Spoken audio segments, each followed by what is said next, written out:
We are multi-streaming, so we have a few minutes just to test everything out, but we are multi-streaming. All right.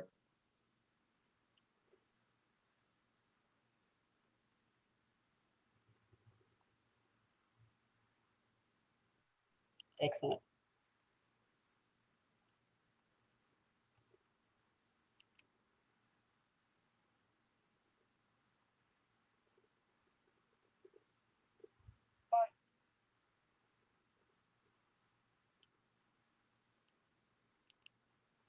You can see my PowerPoint, right? Everything is perfect. It's moving.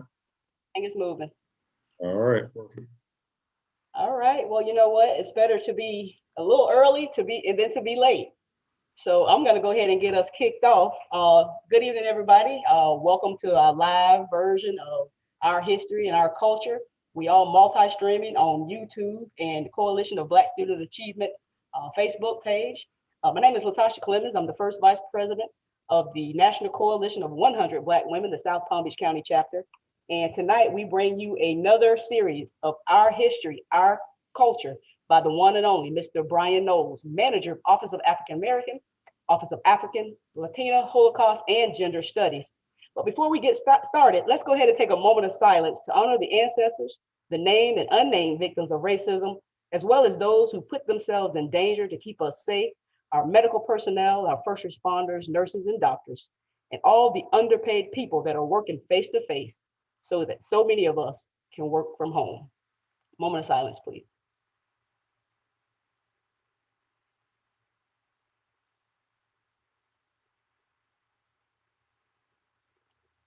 Thank you. And at this time, we're going to go ahead and give you the one and the only, Mr. Brian Knowles. Take it from here, sir. Thank you, Latasha. Thank you all for joining us. We have some people that join us all the time, and some people who may be just joining us for the first time. Again, my name is Brian Knowles. I'm the manager of the school district's Office of African, African American, Latino, Holocaust, and Gender Studies. And again, just to kind of give a little background, and for some people who may have forgotten, some people who may just be joining us around this presentation, our history, our culture. The whole purpose of this is that so we can continue and really start to engage our community, especially our parents, around our true history and understanding our true history and where it fits within our educational system to ensure that all of our students can see themselves in a positive light, and also for other students can see us in a positive light. So we develop, first of all, some pride and dignity and just some positive identity for our students, for our Black students, our students of the African diaspora, and also just some positive perceptions so we can improve relations and we can work together to eradicate, the attitudes of individual racism through just a mutual understanding of the greatness that exists within all of us. Traditionally, we look at the school systems and we look at classrooms as a way that we are here to empower students. But through we teach the true history of who we are, our students will discover power. They will discover that power is already within them, that our job as educators, our job as people within the educational system is to create environments which are conducive for students to develop that power or even identify and discover that power so it can be further developed. I represent the illustrious Office of African, African American, Latino, Holocaust, and Gender Studies.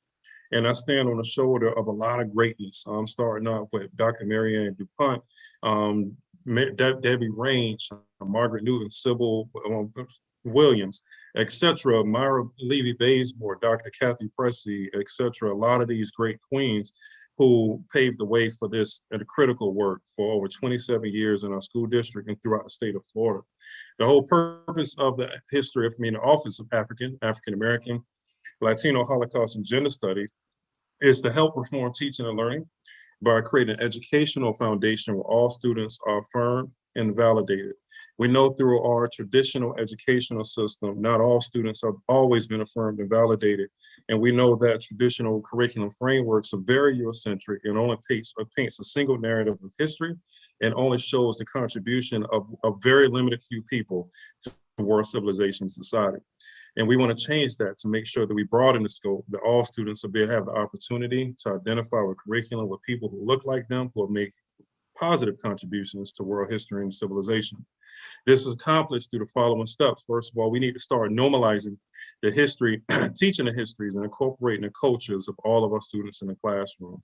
Normalizing is something that what that means is that we need to start making sure that we teach this history, not only within the confines of maybe February, Black History Month, but make sure that we include this throughout the year, that it's normal and it's something that's seamlessly embedded within our curriculum across all core subject areas.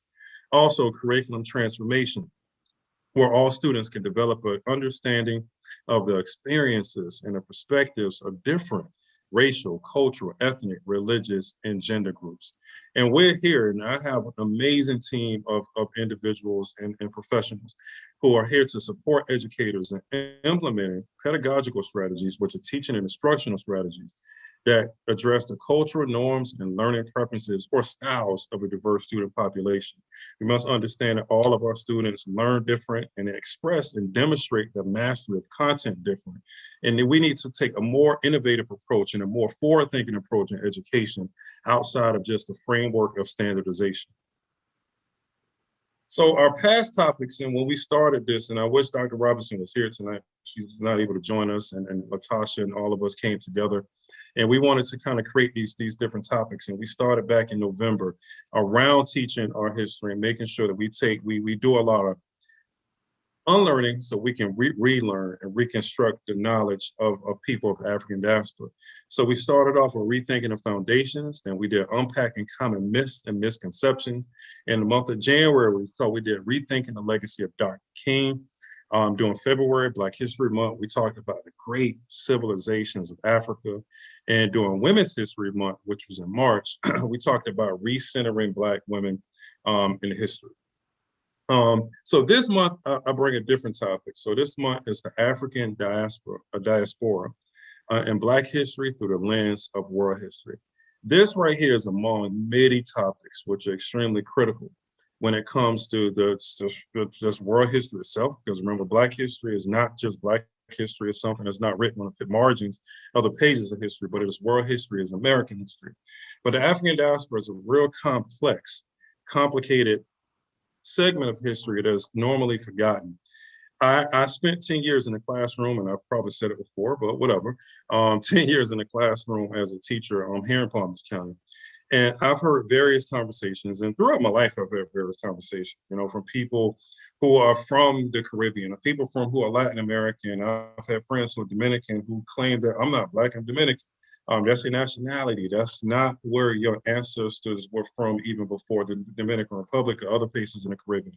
I even recall having a conversation with one of my Haitian students, and speaking to him about his African ancestors, and he just completely refused to believe that his ancestors came from Africa. They were from Haiti. But before they arrived to Haiti, they came from somewhere else, and he just could not fathom this thought. And even recently having a conversation and jumping in with a group of students who were saying that they have really no African cultural ties because they're from the Caribbean and from the United States. But as we start to kind of examine the foods you eat, the music you listen to, the rhythm that you have, the way that you speak, the way that you even worship, and a lot of concepts, and you will understand that these things had roots from Africa, were introduced into the Western Hemisphere of African people. And also to add, when we say African diaspora, that's a real complicated thing, right? So even when picking this topic, as always, and I'm going to say it every single presentation, that it's really kind of hard to make this a concise presentation that we can condense into just the limited time frame that I have you all here, and just also as respect for people's time. And when we say African diaspora, it's like, where do we start with the African diaspora? Because technically, if we take the word, we're African diaspora. Diaspora just means movement, a scattering of people from an indigenous place. The African diaspora technically would have started at the very beginning of human migrations, as the first human beings were found in the African continent, and eventually branched out and migrated to different parts of the world. And also, there were different periods throughout the history of the African continent when African people left the continent. So I'm going to kind of go within the confines of the African diaspora with just historical events that led to a huge and mass migration of African people to different parts of the world. In addition to, when we talk about the Black people or people of African descent, some of the earliest civilizations in various parts of the world, to the Americas and Asia, were actually, we found evidence, were Black civilizations. Like, for example, the Olmecs, which is in present-day Mexico, we have substantial evidence that these were Black people. In addition to, when you look at earlier voyages and navigations of people of Africa going to places like Asia, going to the Americas and what we know in South America today, you know, all the way back to like 1311, for example, predated Columbus. So we see African people branching out to go into different parts of the world. But you had certain things that happened, like the Arab slave trade and Atlantic slave trade, which caused a huge migration of African people outside of the African continent. And once again, when we start uncovering the truth about Black history, this quote comes from one of my favorite scholars, Dr. Henry Louis Gates Jr. The thing about Black history is that the truth is such more complex than anything that you can possibly make up. So we must understand that we need to think and jump out of this linear thinking of just cause effect and understand that the history of African people, just like the history of all people, goes in multiple directions, and there's so much intricacies and so many layers and complexities to those histories. That's why history is a science that can be completely dissected and torn apart in so many ways, and so much analyzation that can be taken from looking at history through the lens of historical investigation. So to our talking points tonight, all right? So first of all, we're going to define what is the African diaspora, all right? So what is it? We're going to give you a clear definition of what that meant, and some of the primary impetuses and the things that led to the disbursement and a mass distribution of African people throughout the world. And specifically, what we're going to really kind of zone in is the Americas, or the Western Hemisphere of this planet. Also, the African diaspora by numbers, as far as when we say the African diaspora, where are all of these African people? How many outside of the African continent, and where is the largest concentration of numbers, and why? Also, the economics of the African diaspora. Like when we talk about the African diaspora, and from this context and this specific conversation, we're talking about why, and just and what caused that. And the leading cause of that is that we know what is the bottom line in most things throughout world history: money.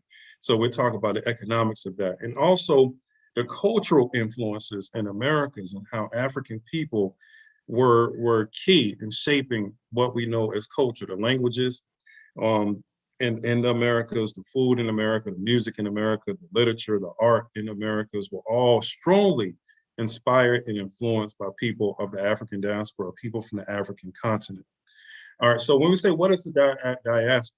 The diaspora or diaspora, two different ways to say it, however you want to say it, is a dispersion of any people from their indigenous homeland. So throughout history, there's been various diasporas, not just the African diaspora. There's a Jewish diaspora. Even after the African diaspora, even subgroups and subcultures within the African diaspora have diasporas: the Jamaican diaspora, the Haitian diaspora, etc. So it's just the dispersion of any people from their indigenous homeland where they're from. So the African diaspora are various communities of people of African descent distributed throughout the world. The African diaspora, and there's another definition of something called the African Union. The African Union is a collective organization on the African continent that was actually established around 2001, and maybe a little bit off, early 2000s. Late 90s is the development of it, and it was something to replace the Organization of African Unity, which was founded in 1963 in Addis Ababa, Ethiopia, by Haile Selassie I and other African leaders. But that organization defines the African diaspora: people of African origin living outside of the continent, irrespective of their citizenship and nationality, who are willing to contribute to the development of the continent and the building of the African Union. So you see a real strong sense and spirit of Pan-Africanism within that definition. But once again, it really refers to people who have some origin to the African continent, who live outside of the continent. The primary impetus of the distribution of African people is a result of two major slave trades: the Arab slave trade and also the Atlantic slave trade. The Arab slave trade is one of those forgotten trades, or one of those trades of under the enslavement of African people. It's usually not mentioned, usually not really talked about as much because it really didn't impact the Western Hemisphere where we live.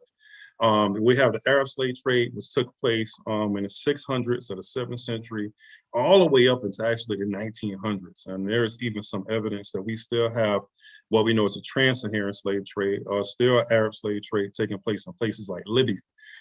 Even today, there was an estimated, and these are just estimates because there were so many African people who did not survive either slave trade.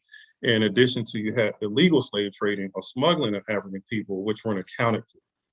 So we talk about an estimated 10 million Africans throughout the Arab slave trade were brought to different parts of the world. And I'm going to show you a map of that distribution, but most notably what we know as the Middle East, Northern Africa, and Southwest Asia. Middle East is a term I usually kind of stay away from. It is a geopolitical term, but it's a very Eurocentric term. And for time's sake, I really can't divulge it, really expound on that. But the Arab slave trade forced migration of African people into North Africa and also Southwest Asia and even to the Indian subcontinent. Also, the Atlantic slave trade, which is the largest forced migration of human beings ever in history.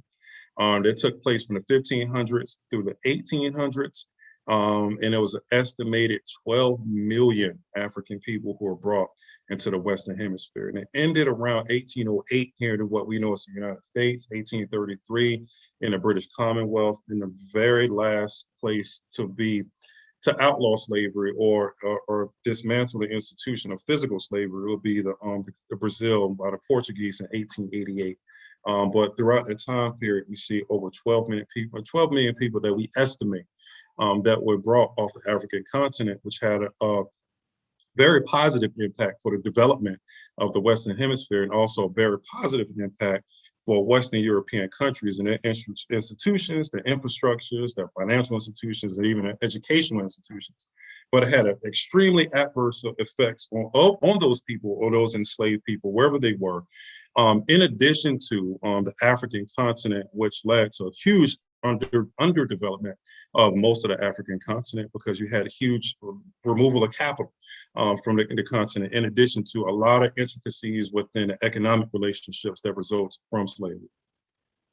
So as we look at this map here and we see the overview of the slave trade, because sometimes when we think about Black people, we think about, we just kind of confine it to North America, the United States, or Black Americans. But we must understand that most Black people, African people who exist outside of the African continent, don't live here. I never came here, matter of fact. So as you look at these arrows here, for example, the arrows pointing from the African continent of the west and central coast of Africa and even southeastern Africa, we see a vast majority of African people who were brought to the Americas as slaves, brought into South America, in the Caribbean, and the United States eventually, and you see a small amount brought into North America, which would eventually become the United States.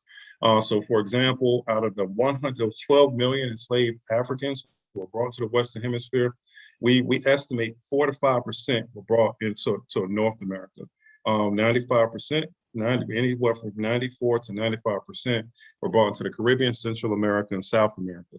And earlier I mentioned something about the Arab slave trade, which took most Africans into Northern Africa, the Arabian Peninsula, which is like Saudi Arabia, Yemen, Oman, and some of those places, and even Iraq and even Persia. Matter of fact, I know I mentioned earlier, one of our earlier talks is the earliest recorded slave insurrection, because we know that enslaved Africans rebelled wherever they were, actually took place in Abbasid Caliphate, which would be present-day Iraq, back in the 10th century ACE. But also we see Africans who were brought into the Indian subcontinent and other places. So even today, like for example, I remember watching the World Cup and took notice that the Saudi Arabian football team or soccer team was mostly Black people. So understanding that you had migrations, and even before slavery, you even had migrations of Africans before that. You have Black people existing outside of just here, the United States. So that whole concept of when I thought he was black, but he was Spanish. Spanish is a language and a nationality. But these people that you see that live in Miami, that are Dominican or Cuban or whatever, are people of African descent. And they all have the same common ancestors. And in some cases, as you do, it's just the boat stopped in a different place. All right. So the African diaspora by the numbers. So we say the African continent has 1.2 billion people. And globally, the African diaspora, there's 140 million people globally. And amongst the 140 million, 113 million people of the African diaspora live in Latin America. That would be the Caribbean, Central America, and South America. The largest population of African people outside Africa, and the largest country to have a population of African people outside of Nigeria will be in Brazil, with an estimated 56 million people of African descent. Then comes in second place, the United States with 46 million. Then our brothers and sisters south of us in Haiti with 10 million, the Dominican Republic. And there's a dark history of the Dominican Republic, and I know some Black Dominicans who refused to really acknowledge their African ancestral roots. And there's a lot that took place within that history. And it's not just in Dominican Republic, it's everywhere. Anti-Blackness, a specific form of racism that focuses on anti-Blackness, that specifically targets Black people.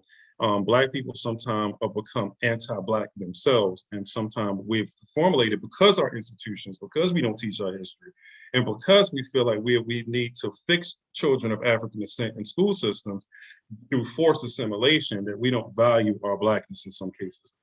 Then we have Colombia, which is the second largest population of African people in South America with 5 million. And on the European continent, France has its largest population of African people with 4 million, then Venezuela. Then we see the island of Jamaica, the United Kingdom, and Mexico with 1.5 million. So I took this quote from Capitalism and Slavery, written by Eric Williams, who happens to be the first prime minister of Trinidad and Tobago. And he quoted that slavery was an economic institution of the first importance. It was the basis of the Greek economy, and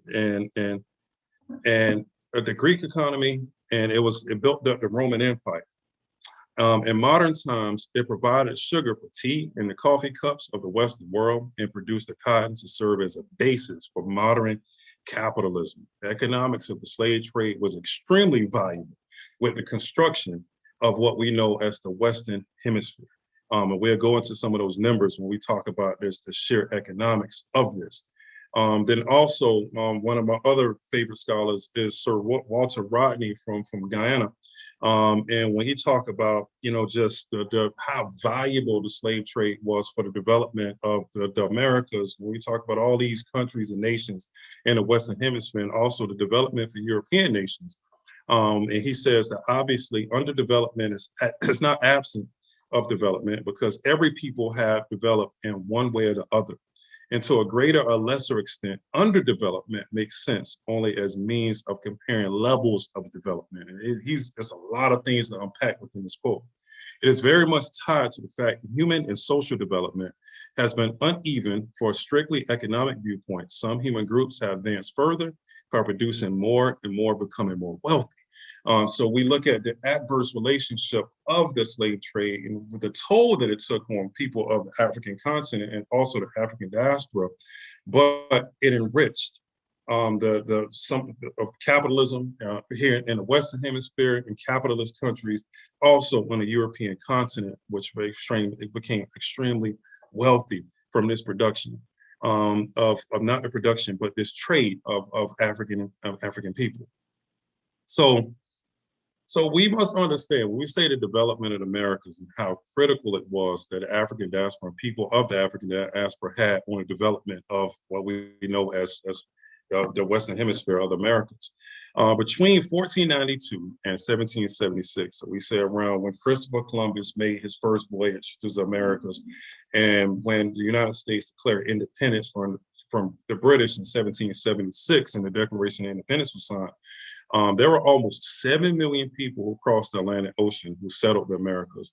Of those 7 million, there were about 5.5 to 6 million of those people were African people. So over 80% of the first pioneers and immigrants, and we would say immigrants in a forcible way for African people that came here were people of African descent first. More than half were enslaved on sugar plantations, which was known as white gold. Sugar production and manufacturing was extremely valuable to European economies, as demand for sugar was extremely high and the demand was like insurmountable and insatiable to a lot of places throughout this world. But a lot of those sugar plantations were very profitable because of what? Free labor of African people. So, for example, during the 16th and 17th centuries, in places like Brazil, led the whole world in sugar production. Eventually, they were surpassed by the island of Haiti in the 18th century, which was the #1 sugar producer in the world, until the glorious 1791 revolution, which resulted in 1804, with Haiti being the first free Black republic. Then eventually they were supplanted by the island of Cuba when it comes to sugar plant production and manufacturing and exportation. Here in the United States, Louisiana is the #1 producer of sugar, and Florida falls right behind Louisiana. Half of the traffic in the port of New Orleans at one point that was headed to or from the Caribbean was importing sugar or enslaved people. Sugar is like a cocaine, it's like a drug. It's highly addictive and highly unprofitable, highly dangerous, poisonous in so many ways. I can go on a whole tangent about sugar and how valuable it is, and how much. And you even had certain countries, if you read certain books, I forgot the name of the book, that you had certain economies that were involved in illegal trade, legal drug trade, that eventually replaced that with sugar plantations because it was much more profitable. Matter of fact, at one point, Louisiana produced 1/4 or a quarter of the world's supply of sugar. And once again, it was built on the backs of enslaved African people. So when we talk about British industrialization and the Industrial Revolution, all right, the Industrial Revolution is an event that kind of the first Industrial Revolution, there were various ones, took place in the mid-18th century. All right, so how was Britain able to lead the Industrial Revolution? That's tied directly to enslaved Africans and that free labor once again. British ships, as we know, estimated, they transported an estimated 3 million Africans. And by the 18th century, you had annual exports. So we take around 1760, right? Annual exports from the Caribbean to Great Britain alone, every year, annually. And we take adjusted inflation and we convert into US dollars every single year. You had exports that were directly tied to slavery of $350 million every single year going into the British. So you got to understand that when they led the Industrial Revolution, which is a process of changing from the agricultural economy to one dominated by industry and machines and manufacturing, a lot of those profits that were generated through African labor provided that same capital for the industrial expansion in Great Britain. Textiles was the most dominant industry in Britain for years, and it was a driving industry of the Industrial Revolution in Britain. And at one point, as we get to about 1860, right at the dawn of the Civil War, almost 90% of its cotton was grown and exported from the American South. Once again, built and by this blood, sweat, and tears of our African ancestors. Once again, and then now we get to the United States economic development. So sometimes we kind of confine slavery to the South, right? It was only something that benefited the South. Everybody benefited from that. So we say that, first of all, in the pre-Civil War era or the antebellum era of American history, Africans were America's largest financial asset. It was 15 to 20% of the total wealth in the U.S. At different points throughout history. Matter of fact, between 1801 and 1835, cotton was the U.S. leading export. And you got to understand that this impacted shipping and the financial industry. For example, financial institutions in New York and places like London, which are like alpha cities of the world, invested capital into plantations for purchasing both land and also enslaved Africans. We have huge financial institutions which have a direct tie to slavery. Either these financial institutions merged with other institutions throughout history, or they absorbed other institutions which had a direct tie to slavery. Slavery was such an important, intricate part of American history at one point that it's almost inevitable that most businesses, large corporations that have survived throughout the U.S. history have some links, or world history, matter of fact. This is talking about a global macrocosm of world civilization, has some ties to slavery. The Bank of England, Lloyd's of England, Lloyd's of London, Barclays, HSBC, a huge financial institutions which have ties to slavery. New York City financial institutions, shipping and insurance companies receive 40% of what we know as cotton profits. You have insurance companies like New York Life, AIG, Aetna, that we have, which is the largest bank here in the United States today, JP Morgan Chase, Citi, Bank of America, and Wells Fargo, which has the direct links and ties and making profits from what we know once again as the labor of the free labor of our African ancestors once again. So when we start talking about reparations, it's a reasonable conversation. So when we talk about influence, so, we talk about the negative and we understand the economic impact. But whenever we talk about the Western Hemisphere, especially in Latin America, and here in the United States just as well, the culture is extremely directly linked to African people. In the music, all right, we take music, like a lot of music in Latin America, like calypso and reggae and other forms of music in Latin America have a direct link to African people, culinary, foods we eat. When I heard a group of Jamaican kids, for example, saying that, I don't really have any ties to anybody on the African continent. Oh man, so much of the food that you eat, traditional foods in Jamaica, have very, very, very direct links to the African people, the African diaspora.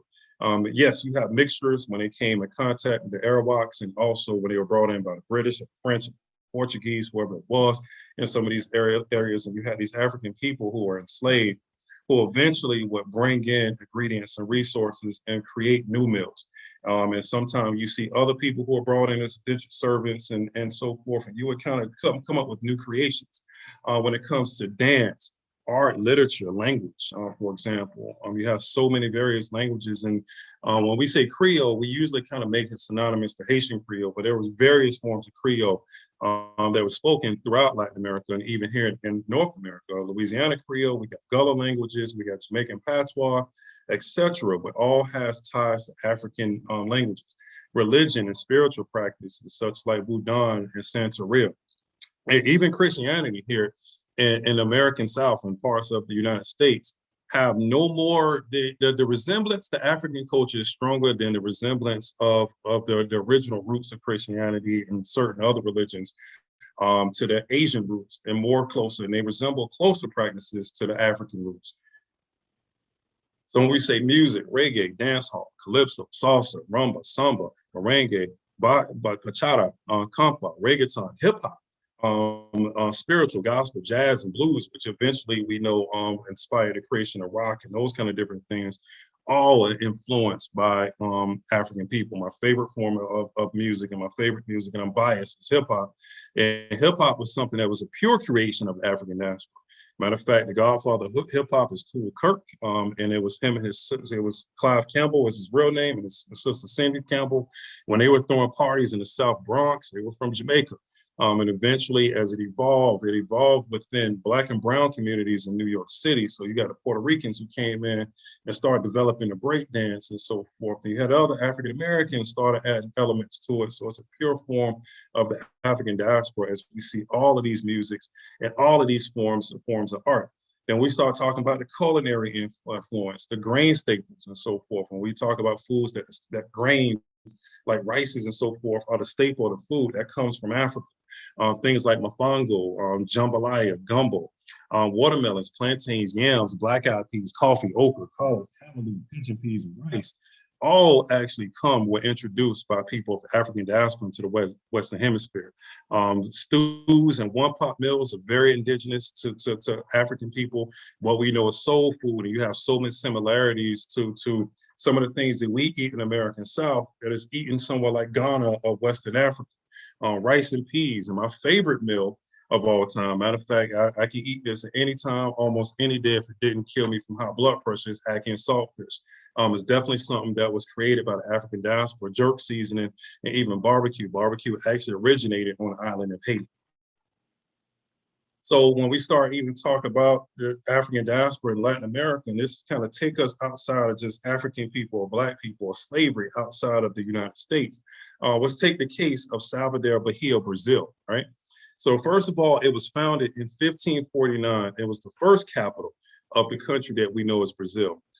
It was one of the world's first slave ports and slave markets in all of the Americas. Matter of fact, Salvador, which is called the blackest or most African city outside of Africa, imported more enslaved Africans, a single city, a single state in Brazil, than we had in the United States alone. It was more than 1 million Africans who were imported into this one city. Matter of fact, it's the epicenter or just the core of Afro-Brazilian culture. And 80% of this city's population, of a city of maybe like 3 million people, are of African descent. Matter of fact, then when you go to Colombia, for example, San Basilio de Palenque, Palenques were maroon towns that were set up throughout Latin America. All right, so we know as maroons and other places in Latin America, but places in South America, they called them Palenques. And maroon towns, again, for people who may not understand that, are towns that were formed from enslaved Africans who will usually find treaties with their colonial powers, and they will have actually found freedom. All right, so we have like Nanny of the Maroons in Jamaica. Then we got like Gaspañanga in Mexico that had a maroon village, and you had people like the Quilombos in Brazil, etc. Then we got Palenque in Colombia, was founded sometime in the early 1600s. It was the first free town for Africans in Americas, and it was founded by a former king from possible present-day Angola named Bingo Biaho. And eventually, about a couple years after he founded this town, because there was numerous invasions that he was going in and enslaving, not enslaving, but freeing other enslaved Africans, that he was eventually executed by the Spanish there.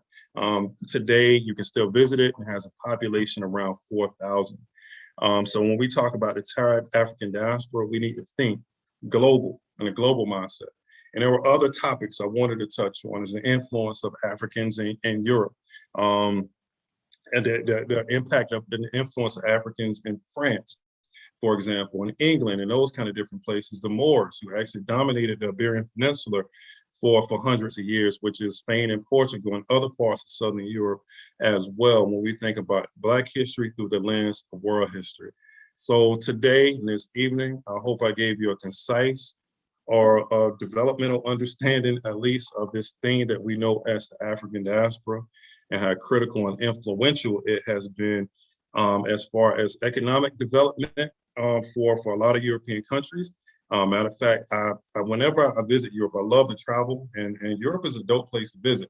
And I look at the infrastructure and the architecture, and inevitably, as a Black person, I think is that they were able to build this largely because of free labor for hundreds of years of African people. And I used the case of Britain alone and just looked at just the immense profits that were generated and manufactured by exploited and free labor of African people. And then you talk about African diaspora and the influence on music and culture in the Western Hemisphere as well, just the spice and flavor and soul that Black people brought to different parts of the world, even through something as adverse and disgusting as the chattel slavery and the institution of slavery. So thank y'all again. Latasha, take it away. You're on mute. Yep, I just unmuted myself. Thank you about that. All good. Listen, you just bring so much energy, so much knowledge. I just appreciate this young man, all the energy and knowledge that he brings every month, educating us on our history and our culture. And I know that everybody out there on Facebook and YouTube are just grabbing these nuggets, because that's what they are, nuggets. Hey, listen, I'm Latasha Clemens, first vice president of the National Coalition of 100 Black Women. And on behalf of NCBW, South Palm Beach County and West Palm Beach chapter, Coalition of Black Student Achievement, we appreciate you. Oh, and Unify, can't forget Unify. We appreciate you for tuning in, and we'll be back. This is a monthly thing until Mr. Knowles has done it all. So keep tuning in. Come back and join us next month with more of our history. And next month, just to add in there real quick, next month it's a month of May. It's for all our Tauruses. My birthday's next month, and also one of my heroes, Malcolm X. So next month, Malcolm X birthday of Malcolm X Day. We're going to make a case for Malcolm X Day for May 19th. But for next month, we're going to talk about rethinking Malcolm X and making a case for Malcolm X. So. Oh man, that's going to be powerful. That's excellent. Yeah. One of my faves. I'll see y'all next month. Have a good night, everybody. Thank you.